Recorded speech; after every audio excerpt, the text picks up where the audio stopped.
Izany hoe tsy mirefarefa ry amin'ny tany zany, fa mba manana ny toerana tokony hisy azy ny tanindrazana. Satria tsy afaka hiteny isika ny amin'ny hoe atsika tanindrazantsika Madagasikara dia hoe isika no tompon-teny farany amin'ny eo, fa tsy maintsy misy ny négociation izay ataonao any amin'ny firenena vaventy, satria samy manana ny zavatra ananany.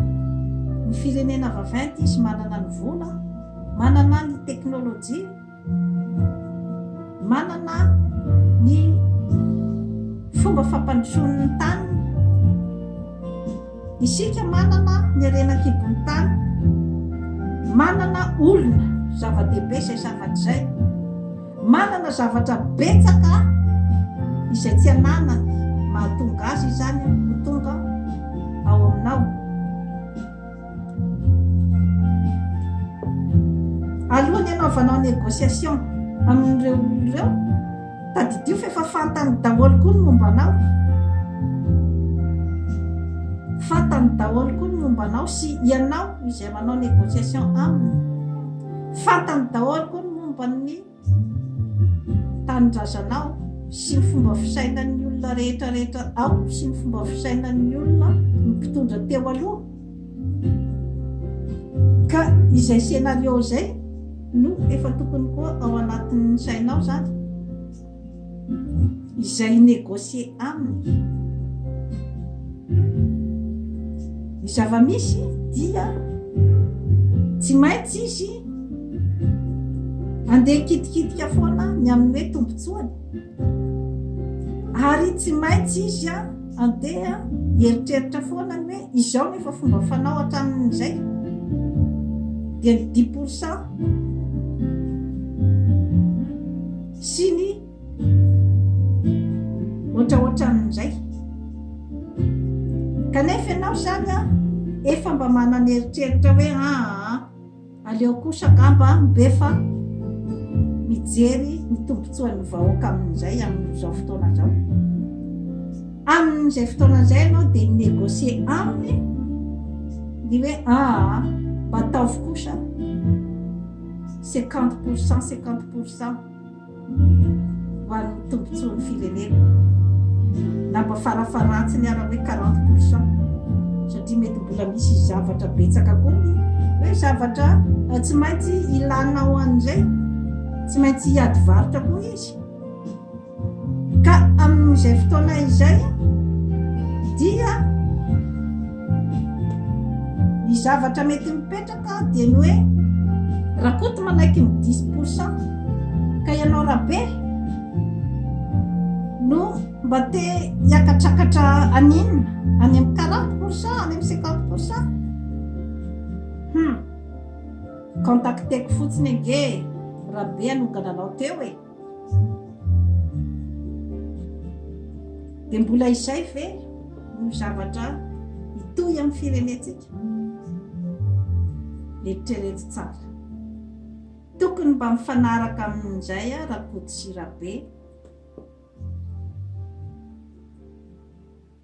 sy tsy haiko Rasoa any Ambadibadika any hoe efa latsaka katerena ny firenetsika, andao hitambatra sika rehetrarehetra izay contacteny eo zany dia mba tsy manaiky itsony ny 10%, satria raha vao mbola misy manaiky ny 10% dia mazava ho azy fa andehany izy ilay rabe izay mbola manaiky ny 10% dia ilay rabe te hipetraka eo ambony seza volamena fotsiny ny diany eo sy ny tombotsoan'ny fianakavia, fa izy tsy mijery ny tombotsoan'ny firenena. Dia izay ve no mbola hitondrantsika ny firenetsika? mila fieritreretana ny momba an'izay zavatra rehetrarehetra zay. Mila mikaondo ny firenena rehetrarehetra, ny olona ao amin'ny firenena rehetrarehetra, ny malagasy rehetrarehetra, narakoto narabe, mba mikaondo hoe aza misy manaiky intsony, satria raha vao mbola misy manaiky eo dia iny eo asainy manongana ny eo dia eo tsika androany tontolo andro. Fahaizana amin'ny négocie ihany koa ny fahaizana mandresy lahatra ny mpiray-tanindrazana rehetrarehetra, ny hoe miankina amintsika ihany, miankina amin'ny fifanarahantsika rehetra ihany ny atafarina ny firenena, fa tsy olona hafa. Ianao malagasy ihany no afaka anavitra ny Madagasikara, fa tsy ny firenena hafa. Ary ny fahaizanao minégocie, ny malagasy mitovy aminao mba hanana ny firaisan-tsaina sy ny fiombonana anao zavatra tsy anaiky lembenana intsony, dia efa négociation goavana indray. Dia toy izay sy toy izay indray no azoko natolotra atsika androany. Na io vadinao eo akaikinao io, aza mieritreritra ianao rangahy hoe ity ramatotia dia efa fananako, tsy mila minégocie ninina aminy intsony fa tokony manaiky izy amin'izay zavatra rehetra ampanaoviko azy sy izay zavatra rehetra tiako atao aminy, dia tokony manaiky izy satria vadiko. Izay toe-tsaina izay, zany hoe tsy mila minégocie intsony zany ianao rangahy, ninina zavatra tianao ho azo avy any aminy. Izay toe-tsaina zay dia alaviro fa hitondranao foana any anatin'ny lavaka.